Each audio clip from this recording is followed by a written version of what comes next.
بسم اللہ الرحمن الرحیم۔ السلام علیکم ورحمۃ اللہ وبرکاتہ۔ آپ دیکھ رہے ہیں اسلام ہدایہ اسلامک یوٹیوب چینل۔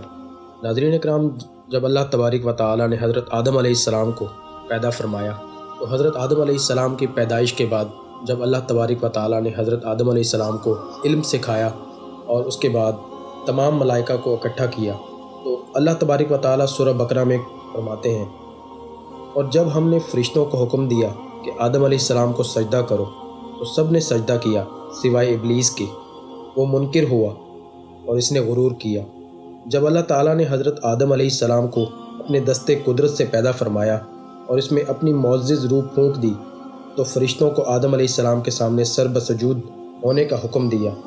اللہ تعالیٰ کی طرف سے یہ حکم حضرت آدم علیہ السلام کے لیے بہت بڑا اعزاز و اکرام تھا، جیسا کہ سورہ ہجر میں ارشاد باری تعالیٰ ہے کہ جب میں اسے ٹھیک کر لوں اور اس میں اپنی طرف کی خاص معزز روح پھونک دوں تو اس کے لیے سجدہ میں گر پڑنا۔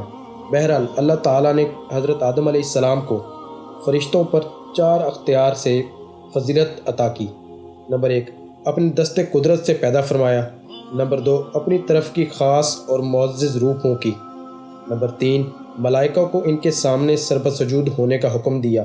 نمبر 4، کائنات عالم کی اشیاء کے ناموں کے علم سے نوازا۔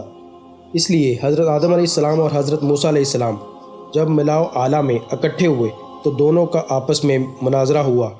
حضرت موسیٰ علیہ السلام نے کہا کہ آپ آدم علیہ السلام ہیں، ابو البشر ہیں، اللہ تعالیٰ نے آپ کو اپنے ہاتھوں سے پیدا فرمایا اور آپ میں اپنی معزز روح پھونکی اور فرشتوں کو آپ کے سامنے سربسجود ہونے کا حکم دیا، ہر چیز کے اسماء کا علم عطا کیا۔ ابلیس کی قیاس آرائیاں۔ قرآن کریم میں اللہ تبارک و تعالیٰ فرماتے ہیں، اور بے شک ہم نے تمہیں پیدا کیا، پھر تمہارے نقشے بنائے، پھر ہم نے ملائکہ سے فرمایا کہ آدم علیہ السلام کو سجدہ کرو تو سب سجدے میں گرے، مگر ابلیس یہ سجدہ کرنے والوں میں نہ ہوا۔ اللہ تعالیٰ نے فرمایا کہ کس چیز نے تجھے روکا ہے، تو نے سجدہ کیوں نہ کیا؟ جب میں نے تجھے حکم دیا تھا بولا میں اس سے بہتر ہوں، تو نے مجھے آگ سے بنایا اور اسے مٹی سے بنایا۔ امام حسن بصری رحمۃ اللہ علیہ فرماتے ہیں کہ یہ بات ابلیس نے اپنے قیاس سے کی اور سب سے پہلے قیاس آرائی کرنے والا ابلیس ہی تھا۔ امام محمد بن سیرین رحمۃ اللہ علیہ فرماتے ہیں کہ دنیا میں سب سے پہلے قیاس کرنے والا ابلیس لعین ہے، اور شمس و قمر کی پرستش و پوجا بھی قیاس آرائیوں کا نتیجہ ہے۔ ان دونوں روایات کو ابن جریر رحمۃ اللہ علیہ نے بیان کیا ہے۔ شرف آدم علیہ السلام۔ اللہ تعالیٰ نے مزید شرف و اعزاز حضرت آدم علیہ السلام کو یہ بھی عطا فرمایا تھا جو کہ ابلیس لعین کو حاصل نہ تھا، کہ انہیں اپنے دست قدرت سے پیدا فرما کر ان میں اپنی خاص معزز روح پھونکی تھی۔ بنا بنی فرشتوں کو ان کے سامنے سجدہ کرنے کا حکم دیا۔ ارشاد باری تعالیٰ ہے، اور یاد کرو جب تیرے رب نے فرشتوں سے فرمایا کہ میں آدمی کو بنانے والا ہوں۔ قرآن کریم میں اللہ تبارک و تعالیٰ فرماتا ہے، اور یاد کرو جب ہم نے فرشتوں کو حکم دیا کہ آدم علیہ السلام کو سجدہ کرو تو ان سب نے سجدہ کیا سوائے ابلیس کے، بولا کہ میں اسے سجدہ کروں جسے تو نے مٹی سے بنایا۔ ایک اور اہم سوال جو کہ اکثر پوچھا جاتا ہے کہ ابلیس جنات سے تھا یا کسی اور مخلوق سے تھا۔ صحیح مسلم میں حضرت عائشہ رضی اللہ عنہا سے مروی ہے کہ حضور اکرم نور مجسم صلی اللہ علیہ وآلہ وسلم نے فرمایا کہ فرشتوں کو نور سے اور جنات کو بھڑکتے ہوئے شعلوں سے پیدا کیا گیا ہے، اور آدم علیہ السلام کو اس چیز سے پیدا کیا گیا ہے جسے تمہارے سامنے بیان کیا جائے گا۔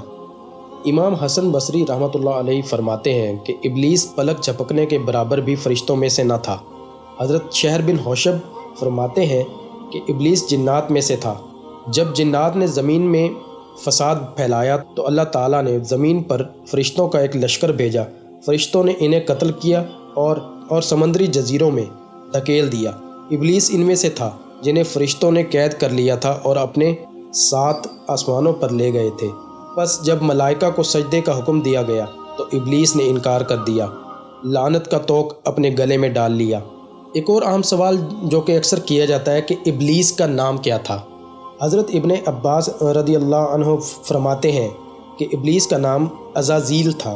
نقاش کہتے ہیں کہ اس کی کنیت ابو قردوس تھی۔ حضرت عبداللہ بن عباس رضی اللہ عنہ فرماتے ہیں کہ فرشتوں کی ایک جماعت میں سے تھا جنہیں جن کہا جاتا ہے، اور وہ جنت کے خزان میں علم و عبادت کے اعتبار سے ابلیس ان تمام پر فائق و برتر تھا۔ اس کے 4 پر تھے، پھر اللہ تعالیٰ نے اس کو شیطان مردود بنا دیا۔ انشاءاللہ بہت جلد آپ کی خدمت میں ایک نئی ویڈیو کے ساتھ حاضر ہوں گے۔ السلام علیکم ورحمۃ اللہ وبرکاتہ۔